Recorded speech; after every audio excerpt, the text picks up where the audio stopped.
Now, China's President Xi and Putin, they're meeting in Moscow this week. That's very symbolic. It's telling the world, hey, we're in this together. What do you expect from this meeting, sir?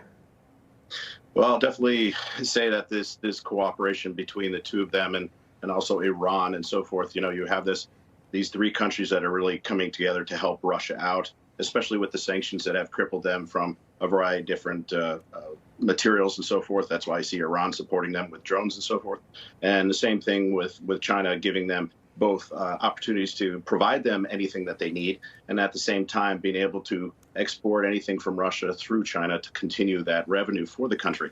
The interesting part is, as we had that drone strike, or at least the fighter hit the drone the other day, is those same aggressive tactics that Russia used is identical to what China uses. They're very aggressive and very nasty that way, and it really seems like this is a team effort to sort of shore up against NATO. And now you're seeing the other side. And you mentioned that Russian jet down in the U.S. drone earlier this week. Has Biden's weakness on the world stage, it's also been questioned. How do you view that right now, and seeing with everything happening right now, how is America perceiving itself to the world stage? Honestly, when Biden took the administration, took the presidency, excuse me, I always thought that this is going to present a very weak front. I really thought that China was going to move on Taiwan before Russia moved on Ukraine. But again, this air-to-air incident, first of all, very unprofessional. That seems a little strange. Those are not the things that you would say when you have an air-to-air collision. It's very aggressive and it's very dangerous. I wouldn't say it's unprofessional.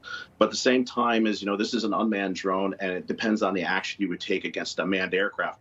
To me, I would defend that particular aircraft, and if there was an engagement with those fighter aircraft from the drone, sure, but it has to be measured, because you are talking about an unmanned platform to a man. But our reaction to this has always been sort of a powder puff approach. So it's like, it's okay, and everything keeps on getting passed to the side. So some very strong efforts from the United States against Russia is definitely needed, not a downplaying and that we see.